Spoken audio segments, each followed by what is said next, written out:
we've always been involved with helping nonprofits or other organizations. And this was a way to do it for many organizations, not just make that one check donation to one or two or three organizations and be done with it. This will have a lasting impact going forward and a legacy for your parents who were big contributors over the years. Absolutely.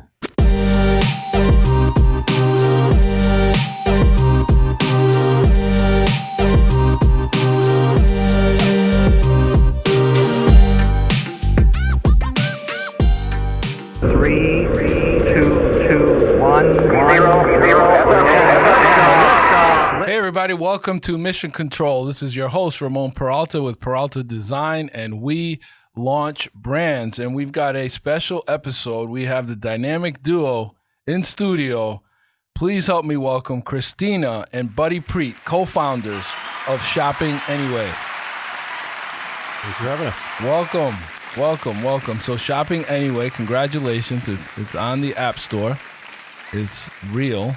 People are downloading it. It works on your phones. It's amazing.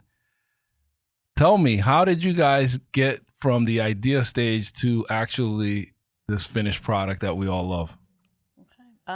I think it was always an idea because of our involvement just volunteering since high school, key clubs, keyettes, various volunteer opportunities. And most recently, within the last 10 years, of PTAs, PTOs, being involved in our kids' activities in school. Mm-hmm. And in 2015, we were talking about it was a parent night, and should the PTA have a table, and should we do anything? And someone mentioned, let's just have some bottled waters at the table. And I said, I'll get them. I'm shopping anyway. I'm going to the store. This, literally, probably from this meeting. And so that's always kind of been in the back of my mind. And I've always known, and we've always known that, obviously nonprofits have needs, right? Mm-hmm. And most of those needs are donor contingent. They need them coming in. They don't necessarily have the money. So it just kind of sat with me for a very long time that wouldn't it be great to be able to have nonprofits be able to put out needs, and then donors or potential donors be able to say, I can do that. That's not a big deal. And it also stems back from my very first, and I was just going through this paperwork. I was on the Red Cross Board of Directors in Milford and then in Connecticut. And I literally just found something, and this has to do with our tagline, which is a lot of people helping a little helps a lot. Mm-hmm. In that, back in 2005, we were doing a local concert in Milford. It was a Ronan Tynan concert, and I was on the board of directors. I'm like, how are we going to promote this? It literally took me 5 minutes to put together his picture, the details, contact the Red Cross, and I did it in PowerPoint in literally 5 minutes. They thought it was this incredible, professionally produced, So in my head, I've always had this, if we could all do a little thing, it really contributes to the bigger thing. So I just found that, actually, Ronan Tynan, little promotional piece.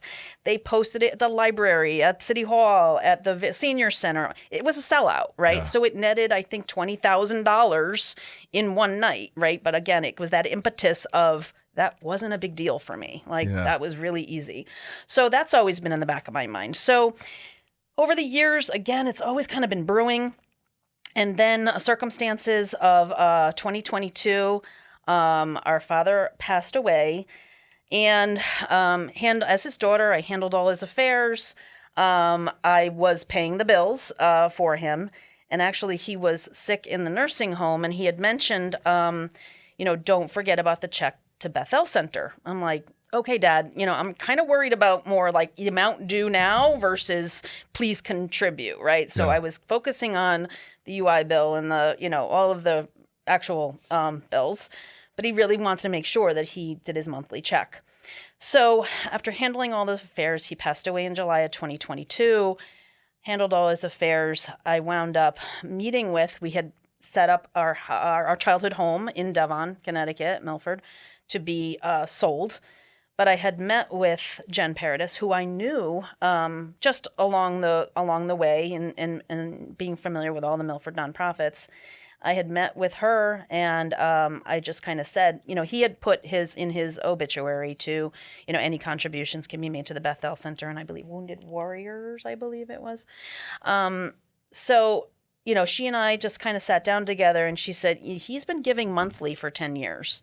And I was just like, I was just kind of very taken back by that. I was, just, my heart just dropped into my chest, down to my stomach. So, I knew he was also kind of contributing to various organizations, some Catholic charities, Wounded Warriors, Tunnel to Towers.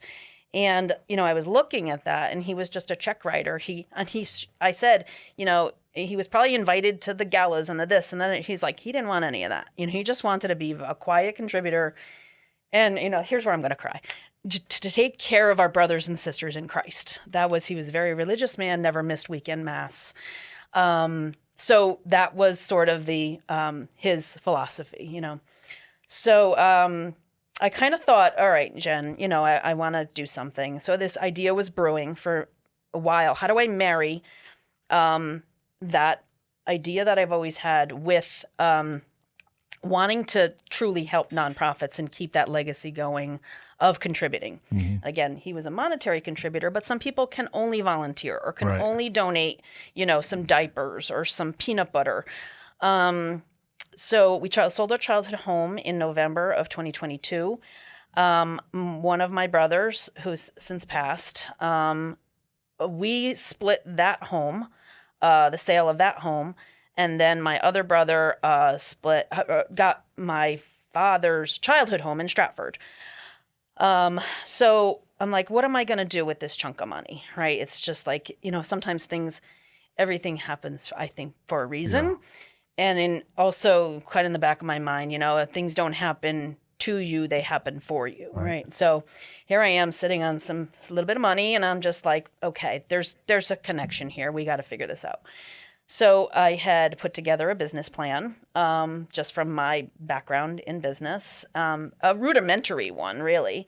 I had come up with a sort of a logo of what I had in my mind, and I wanted to wrap it around shopping anyway, or going to the store anyway, or shopping anyway, whatever it may have been. It wasn't refined, but there was definitely a plan because I had been thinking about this for a while. So I put together a business plan. I met with our attorney in December because I think I needed to trademark that, because there are other organizations out there that do this, that kind of you can, go on and you can sign up for things, whatever it might be. I wanted to be able to protect shopping anyway. So I started with trademark. And then I kind of asked about, how should I go about this? So I created an LLC, and the LLC is called Grace and Care LLC, and that's God's grace and my parents' care. So we kind of just, got going. Then so let me just pause you there. Yeah. So for the listeners, we wanted to get right to the gold, and a lot of folks have ideas, and then they don't know what to do. Yep. I think the value is in the execution. And obviously you had tremendous purpose for this, by what you shared with your dad. But it sounds like step one was you just did the business plan. That was the first step. Met with the attorney. Yep. And when you said you asked for help as far as forming the LLC, did you talk to like a CPA or? The attorney. I think we're coming from a business family. Yeah. So we've had the background of being in business. It's always the question of, do you take that next step? You guys are already, because you have your own. I'm in the flooring business myself, Ultimate Interiors. And the family's always been in business over the years. Right. So we're comfortable with being in our own business and running the back end of that business. But, you always wonder, is that idea have any legs? Will it actually translate to, business down the road? Can you monetize it? I think also the spirit, obviously, giving back is in your DNA from your dad, but you also need, it has to be financially sound. You have to figure out, even though it's a nonprofit, how is it going to be profitable in order to give back? The back end has to be paid for. Obviously, there's a cost to developing this and obviously running it. But I think we always knew there was a need based on our volunteerism over the years since we were in high school. And how do you fulfill that need and engage donors on a day-by-day basis? Because being on the boards and the different organizations that we belong to, there's a lack of donor engagement, and that's the struggle I think all these nonprofits have, as well as board engagement. So I think this helps solve a lot of those problems and also grow your donor base. That's key. That's, I think, the big thing. It's going to expose these nonprofits to other donors that may not have thought of that particular organization in their town, or maybe in another state that they used to live in, that they want to still help. What I'm hearing is purpose, also identifying a need, a problem that you saw was consistent, because I think one of the pain points for nonprofits is they go after the same donor base, right? It's the same people. Same people every time. Same people, and you burn them out. And those people are like, okay, I can't, I'd love to. And so I think this app allows you also to scale and go beyond your normal, and it lets people give what they can. Because sometimes it's prohibitive if like, hey, minimum donations $1,000 or $2,000, and you lose people. But with this app, I think you've opened it up so that you can give whatever you can. Well, people will be able to donate time, they'll be able to donate money, or a combination of both. Yeah. Or just help out on a particular campaign they may be working on. Yeah. Well, when we come back after these words, we're going to go deeper into the story behind Shopping Anyway. At Peralta Design, social causes are very important to us. One of our trusted community partners and clients is Catalyst CT. Catalyst CT believes in social change that creates a lasting impact on community well-being. Catalyst CT tackles the tough issues that youth, families, and communities often face by preventing street violence, mediating and resolving conflict, improving school climate, boosting mental health, and planting the seeds for a healthy, safe, and restorative life. For more information on Catalyst CT, visit catalystct.org.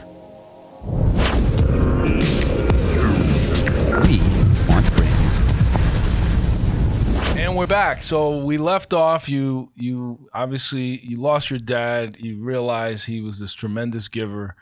You decided like this is your purpose now. You're going to create this in his honor. You have the business plan. You formed the LLC. Logical steps based on your past experience as business owners and having enough business sense to know like I've got to protect this. What happens next? So I have no idea how to develop an app. I'm thinking I got to go to New York City. I'm Googling Connecticut, hopefully not having to go into New York City to develop an app. So I did a lot, very, basic research. And then I'm thinking to myself, all right, so I remember working with Peralta when I was here in Shelton at a company. We were working on a product to develop the package design for a product. And you guys were great to work with. Jorge was involved in the product, in the project, some design options. And I'm like, okay. So I don't know how. That was some good granola too. Yeah, it was a good granola. Yes, it was. Yeah. So I'm trying to think. All right. I knew you were in marketing. I knew you were design, but I went back to your website and I saw app development. I'm like, I'm like, why not? So I reached out and I said, I have an app idea. I do need you to sign an NDA. Do you mind? That's another key takeaway. Yeah. Folks listening that have an idea, before you start telling people about it, get it protected, sign the NDA. The one thing also the attorney mentioned many times was that, how many times that they're going through the paperwork process after the idea has already been put out there. And now they didn't have an NDA. They didn't have any articles of their organization. They weren't registered with the state. And it's a lot harder for the attorney and the accountant to put all that together.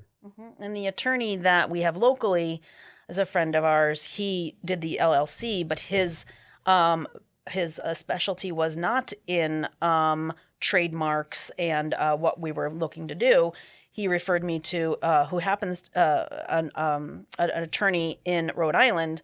And come to turn out, it turns out they were also a Fairfield U grad. So we kind of, we kind of, Stags in the house. Exactly. So, we had a lot to talk about other than, because he was in the early 2000s. So we had a lot to talk about. And then we worked really well together, and he submitted the paperwork so that I could at least get that on file, that I was trying to protect the name Shopping Anyway. So after you and I spoke, we set up I had already put together a PowerPoint, you know, with my thoughts, again, pretty much the whole story and the background. We always believe that people want to help. They just don't know how. It just needs to be easier. And even if it's 5 jars of peanut butter, that's 5 jars of peanut butter, right? So you and I met with your team, and you totally got it right away. I knew that you guys were philanthropic and very involved in your communities and nonprofits personally, which I also loved. So you got it. And then we just kind of went from there with proposals. I knew I wanted a prototype just so I could talk to people about it so they can understand what I'm trying to do. We thought maybe we would need more funding, but we decided that, you know what? No, I think we're good. I think we can do this, knowing that we've always just personally, you know, been very smart with money. So we're just like, no, let's not have to get an investor to do this. Because then you lose equity. Do this. Correct. Yeah. Correct. Yeah, and maybe some control. Maybe right? some control, Yeah. absolutely. Or they have their own resources, and all of a sudden you're like, hey, my idea is going left. But I think you said a key takeaway that Kev can agree with as well for the listeners is that, especially in the app space, getting a prototype or an explainer video is way more cost effective than building it out and then testing the market. Because once you had that prototype, it's very important in the early stages to get everyone on the same page of like, what am I building here? Sometimes if you're just describing it, I think you run the risk that, like, if I tell you this idea, Kevin's thinking of it in one way, you're thinking of it in another way.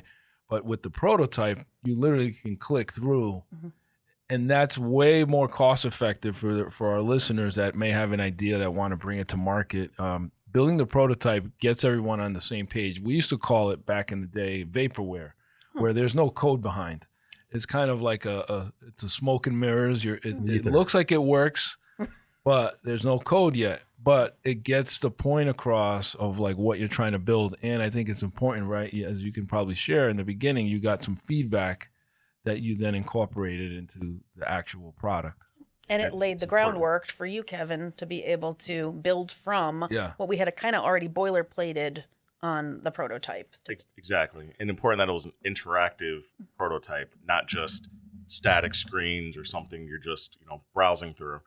Because then not only are you on the same page from a design standpoint, but then also functionality, right? So you can see like, okay, this is supposed to happen next. We know when a user clicks this button, then this screen comes up, and it helps a lot. And even going through this process, it was great. And even more so, I think now, even for next time we can even do even more testing during that phase, just to like smooth things out going forward. I just want to say that first meeting we had, I was completely sold. When you came in, you were talking about it. I was like, we have to get this project. You were very well prepared. Yeah, I was like, this is great. I said, I feel like our father's similar thing. My father was definitely less of a check writer, but as far as when he retired, just volunteered full time almost every day. So this was great. And then I knew it was meant to be. Then it was like I met you here, and then met you actually just outside in the community through a different group. So that's when I was like, all right, this is definitely going to work out. There was a lot of alignment, as Flory, our past guest, would say. There was a lot of alignment because we had connections with the Milford Boys and Girls Club, and then we see you guys at the golf tournaments, and so we were in a lot of the same places. And for us as an agency, that paying it forward and working with organizations that make us feel like our time is well spent and that we're part of something bigger. So there was a lot of alignment there. But yeah, I'll never forget when you came in with the PowerPoint, and we were blown away because it was so well done. You were like, you were so prepared. Usually when people come in with logo, an idea, everything. They're like, okay, I always use Ace My Interview, where he just brought in a whiteboard. He was like, I have this idea. There were just notes. Yeah, here's a whiteboard.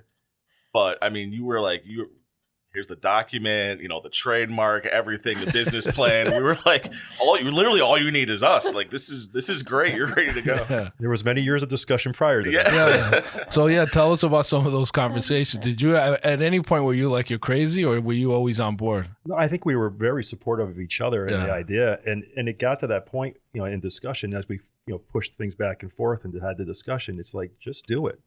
Don't hesitate. Just move forward. Yeah. What do you got to lose? It's money that you found. Basically, it's great. As you've always said, you're not looking to buy another house. You're not looking to do something, another car or a boat.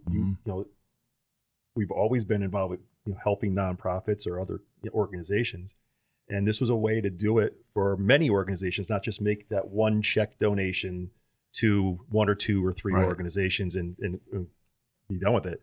This will have a lasting impact going forward and a legacy for your parents who were big contributors over the years. Absolutely.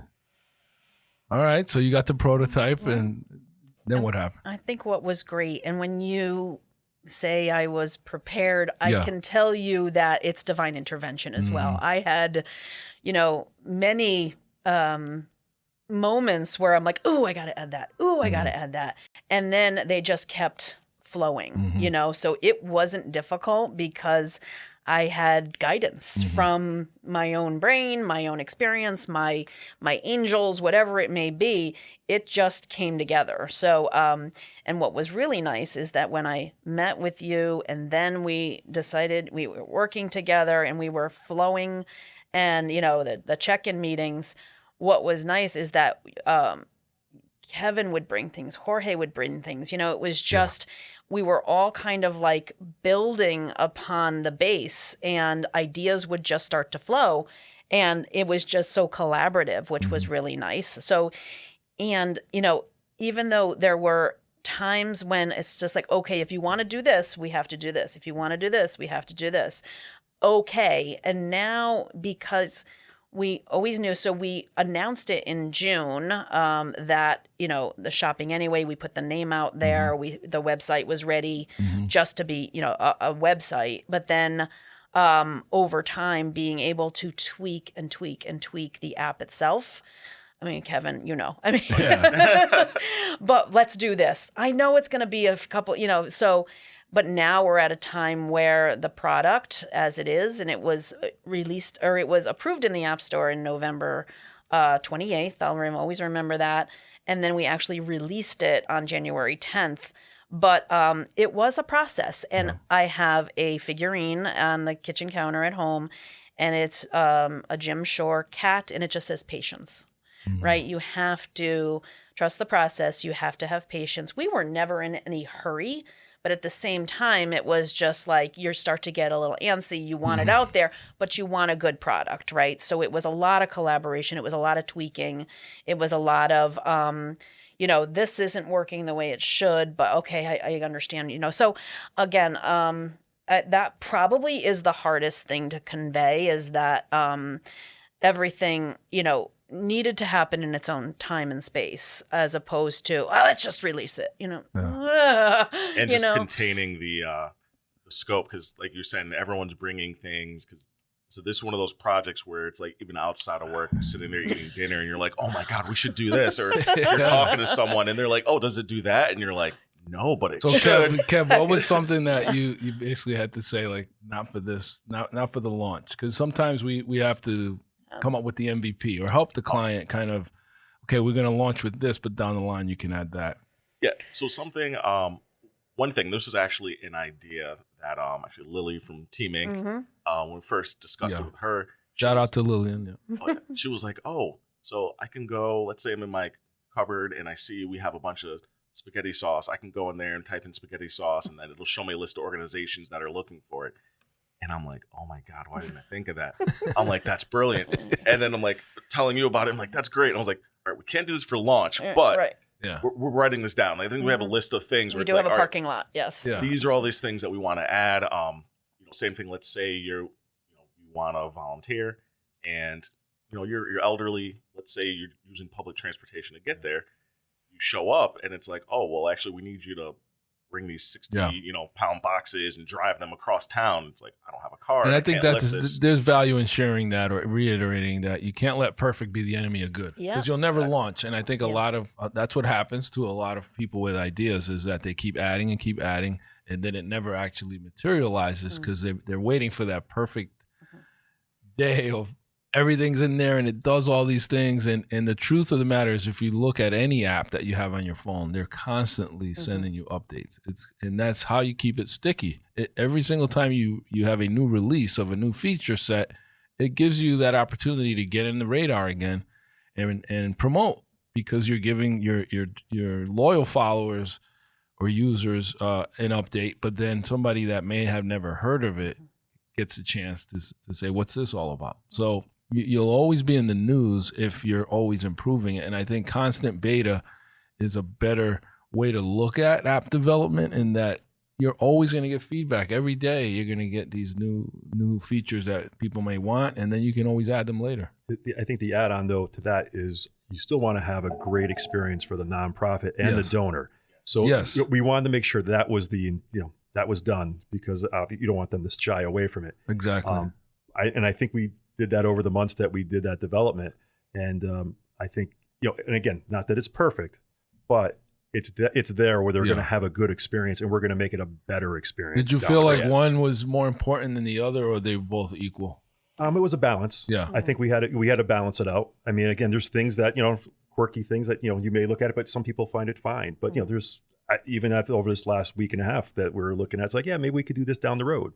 It's just going to make it better. It's great. It's just going to be better. Especially when you get feedback from actual users and organizations, and different organizations are going to be like, oh, well, we do things a little bit differently. It would be great if we did this, or different users using it on different devices. Mm-hmm. But I think the important thing is it's better for your app, website, or anything to do a few things well than do a lot of things not that mediocre. Great. It's like, well, it doesn't work great, but look, it does all these things. It's like nobody cares. It rather just, hey, we're going to specialize, do these couple things, and they're going to work well and at least be a good experience. And I think one thing too is, in my presentation when I came to you, I had already had, a business background. So know your target market. Mm-hmm. So we kind of always thought that to be able to donate. So yes, an app is great. And, obviously when you have volunteers and when you have some of these nonprofits, they tend to be maybe semi-retired or retired. Mm-hmm. So yes, they download apps, absolutely. We also need to, we need to kind of speak to a younger generation who has every app on their phone, and an older generation, maybe Gen X. I had put on the PowerPoint, I thought it would be Gen X and above, who maybe are later in their career, you have a little more disposable income, want to give, look to give, mm-hmm. right? So we wanted to make it user-friendly on that side. And then on the nonprofit side, to have that web-based adding items and being user-friendly, you often have volunteers or, people who are working for nonprofits may not feel comfortable with some of the technology. So we did make it very user-friendly, so that it's really easy to add items, delete items, know what's coming. So I think the experience on both sides. So one thing I can say is in my initial thinking was my target audience of not only who will use the app, but who would be entering on the nonprofit side to make it so user-friendly, and that, this is really straightforward. I get it. They're not just going to shy away from the technology, because it can be scary. Some of the things, I don't know a lot of the apps out there, so, but knowing your target market and knowing who you're doing this for, and making it simple for them. I think the app is also going to open up the younger generation to the world of donating their time, their money at a younger age, where they're going to find themselves, this is easy. And again, they've lost a lot of that, the youth, I think, of getting involved in volunteering their time. They've gotten away from it, being involved in various organizations I'm involved with. You don't see the youth involved as much. And, there's an aging board, there's an aging, volunteer group. I think something like this will get them more engaged with helping out those nonprofit organizations. Yeah, they call that in manufacturing the silver tsunami, where these senior dudes and women that are, tool and die operators or whatever, they're like not letting them retire because they don't have anyone to replace them, and they're getting in their 70s. But I can see that happening on these nonprofit boards, where we have to keep grooming and recruiting and mentoring this next generation. And I think that's a great point of what this app can do. Definitely. Another thing I like about the app, I was talking to someone and they really thought it was a great idea, because they know people that raise money for nonprofits, and whether they're going after $1,000 or they're going after $10,000 or $20,000, they have to put in the same amount of effort. So they're like, if you have this app and you can give this out, and this is handling a lot of the smaller donations, items, because you can put other ways to help too, different sponsorships. They can kind of spend more of their resources going after some of these larger legacy donors, people like, oh, do you want to contribute 401k or leave something behind in your will, versus going after, hey, can you donate, cases of water, or can you volunteer here? Yeah, absolutely. Why don't we take our listeners through like how it actually works from, we can pick like the donor standpoint first or the nonprofit. Okay, so on the nonprofit side, you do donor, I'll do nonprofit. Okay, so on the nonprofit side, it's all web based. So it's like it's done via WordPress, and I don't even know WordPress, but once they're given a link by us, they can go in, register their organization. It'll ask for all the basic information. And then they can start right away adding needs. We just recently, over the last couple months, Kevin came up with this idea to automatically have default delivery options. So it's like, okay, someone wants to donate something, how are they going to get it, right? So we already have in there so that the organization doesn't have to enter. We used 4 national delivery options: Amazon, Instacart, Target, and Walmart. And then we also put in pick up at our location, or drop off to our location, or we'll come picked up to your location. So those are already in there. So they don't have to set up delivery options unless it's something outside that. Needs listing, you just go in, you put in the item, you put in either that it's an infinite need, that we'll take whatever we can, whatever you can donate, or they literally need 50 boxes of cereal. And then they put in if they need it by a certain date or not, they can put in that. And then it goes, and then it immediately will then go to the app on the phone that this organization, they will get notifications. The person who has favorited that nonprofit will be able to get a notification. There's now 50 boxes of cereal that are needed by this organization. And then they just they'll have a tab for ongoing donations. So they'll be able to see, so-and-so just signed up for 5 boxes. So-and-so just signed up for 10 boxes. They're going to ship it via Amazon. So there'll be a running list of what's coming in. And then that number for the next person on the app will go down. So if you've already got, 20 boxes coming in, the person who goes in, later that day will see there's 30 needed.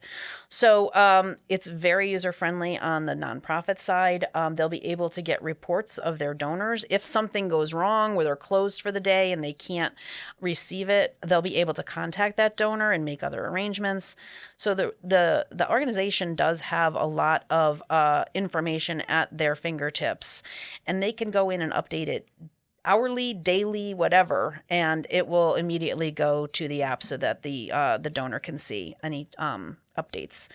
You can touch upon the volunteer opportunities. Yep. There's also volunteer opportunities where they can put in hour blocks of, let's say, a food collection table at the grocery store. They need 4 people from 8 to 10 to 12, whatever. They can go in and set those up. And they can also there'll be a link right to their web page. Mm-hmm. There'll be a link right to their donate page if they have one. Shopping Anyway is the conduit. We don't hold credit card information. We don't want to. We just allow you as a donor to connect directly with your favorite organization. And then so they can have the link, they can have all their information, they can have their mission, they can have their phone number, email.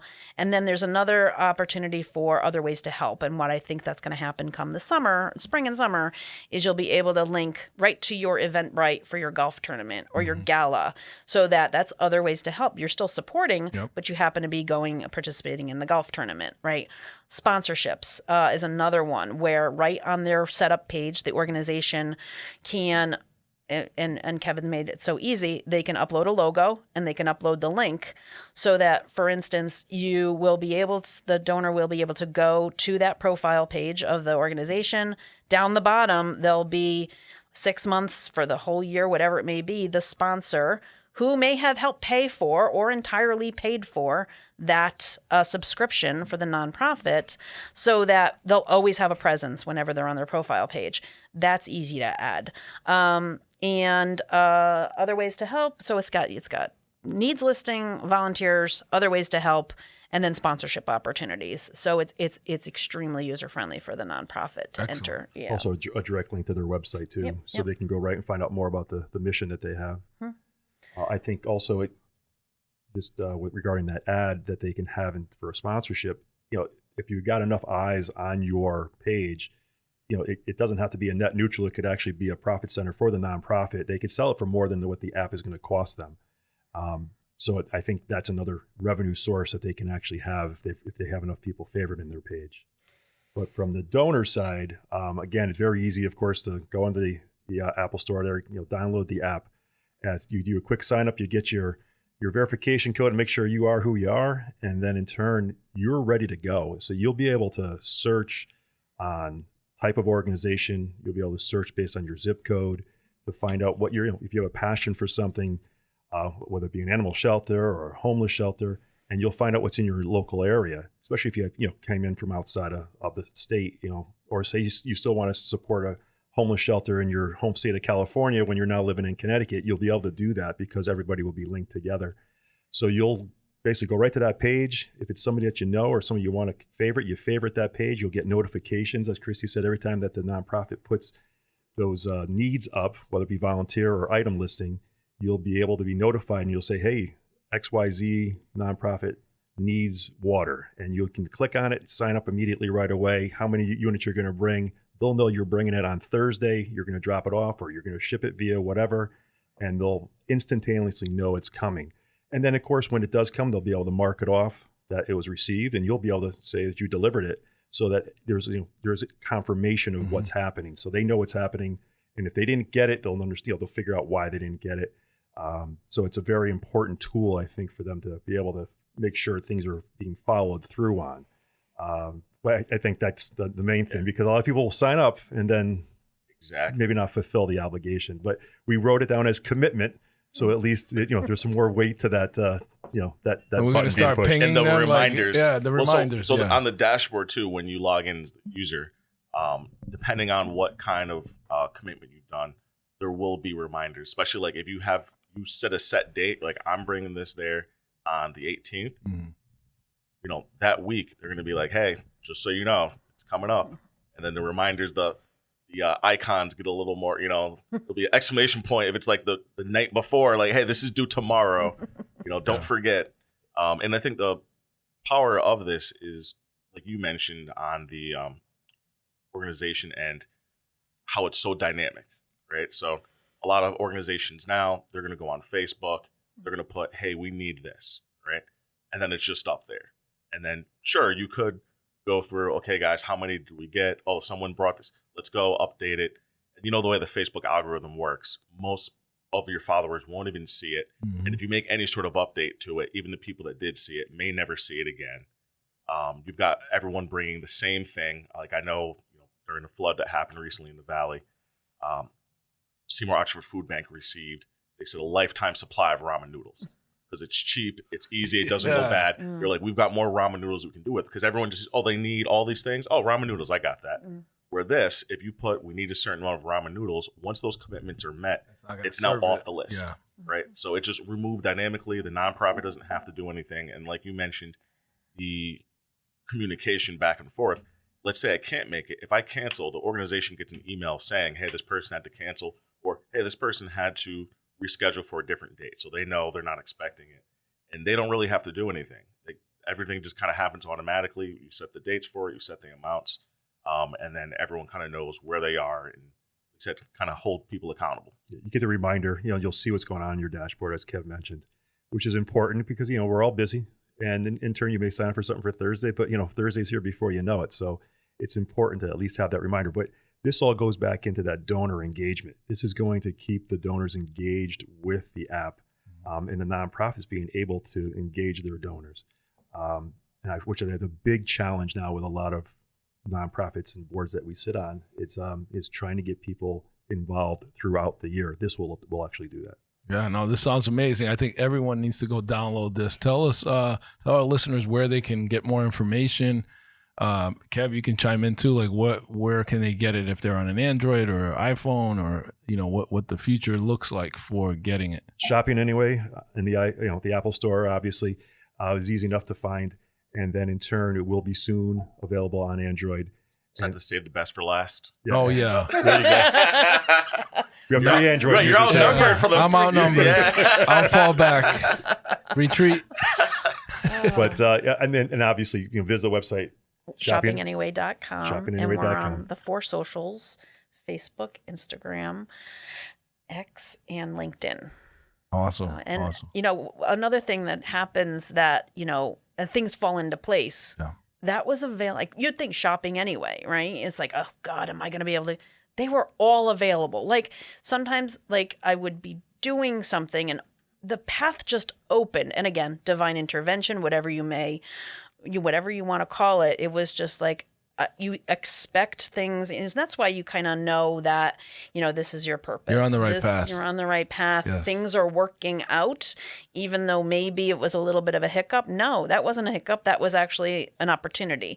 And It's all how you view it too. It is. and I never thought Shopping Anyway would be available, right? But no, it was clear sailing, doing all those socials and the website, and so it was just a lot of guidance from above, I think. Absolutely. That's when you're on the right path. You're living in your purpose. The Yeah. universe will find a way. Definitely. Awesome. So guys, last question. What advice do you have for couples that are trying to launch something together or work together? We've gotten along pretty well since we've known each other. And to clarify, we were not high school sweethearts. Sorry. Everyone asks because we do have pictures from graduating Jonathan Law High School together. We were just friends. He was a pain in the neck. He's a big Still am. tease. And we just happened to both commute to Fairfield University. We both needed to work. Our families, did not send us to college. We had to contribute, and we commuted. I had restaurant jobs. You worked in your dad's flooring business at the time. And we were always friends. Over the summers, we would hang out together with groups of friends. And then junior year, we were taking a class together. He is a nerd. He was a nerd.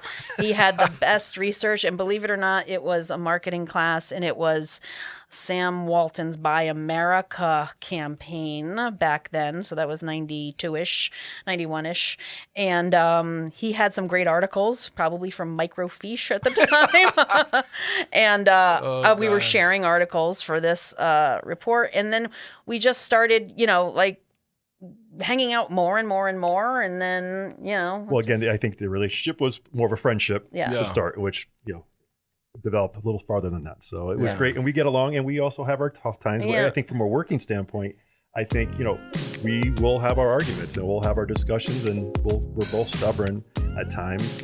As your mother would say, Capados. So and obviously, but we work it out, and we take the time to kind of work through the process and see what makes best sense. So I think that's the important part.